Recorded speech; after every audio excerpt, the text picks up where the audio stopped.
Why would I tell a project who comes to me wanting to build on Fogo to build on Solana instead? I think it comes down to generally, I don't want to limit builders or projects or apps. And we can talk about why I think there's cases where I would suggest somebody build on Fogo because they're limited.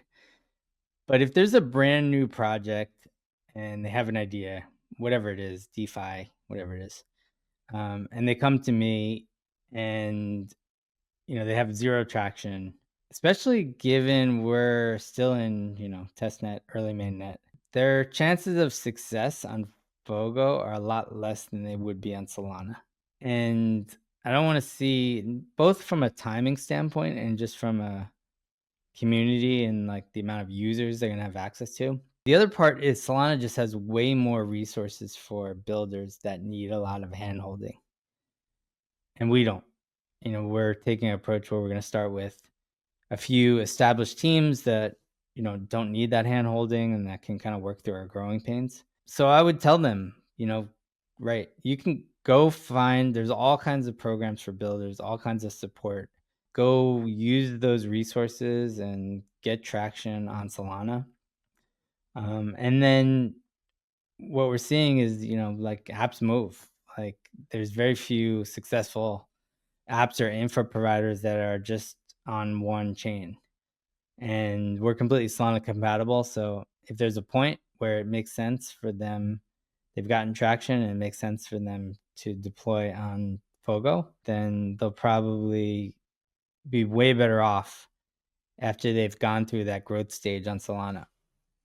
And maybe we'll be in a more advanced position and maybe we'll have more documentation and can provide more support to builders. So yeah, I have no issue telling somebody they're better off deploying on Solana first. But what would be the case where I would say you are better off deploying on Fogo now and putting all your eggs into Fogo? There's some major differences that we have. So one is gasless transactions. And so let's say you have some kind of game where every single event, and let's say there's like 100 events where you're searching for something and you have to click to like find something. If you had to sign a transaction and pay gas for every single one of those events, the game just no longer makes sense. And with Fogo, that can make sense because we have sessions, we have gasless transactions, we have this concept of a paymaster. So essentially, that would make perfect sense. Those transactions are essentially subsidized or free. And that game now makes sense on Fogo where it doesn't elsewhere. And so in that case, I would say, yeah, like, look, we have enough resources for you to figure out, how to deploy this on Fogo. We can work with you on that. If we really feel bullish about the app or the game, and this makes more sense on Fogo than it does elsewhere. I think it all goes back. The common theme is, where are you as a builder in an app least limited by the layer you're deploying on?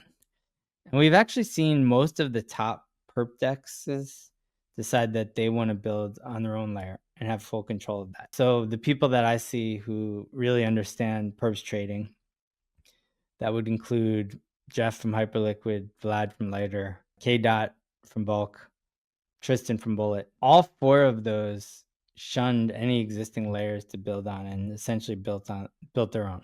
So that, Hyperliquid was kind of purpose built for their perp stacks, Lighters in L2. So they're building their own sequencer. And then Bulk has their own validator set. And so they've kind of started from scratch there, and it's a sidecar to Solana, and Bullet's an extension. And that goes back to that theme of, like, the smartest builders don't wanna be limited, like, they're building for success. And if there's some design decisions on the layer that is gonna prevent that success, they're gonna go off and build their own. And you can include us and Doug Colkit in that category as well. So, the common theme, don't limit your apps or dexes.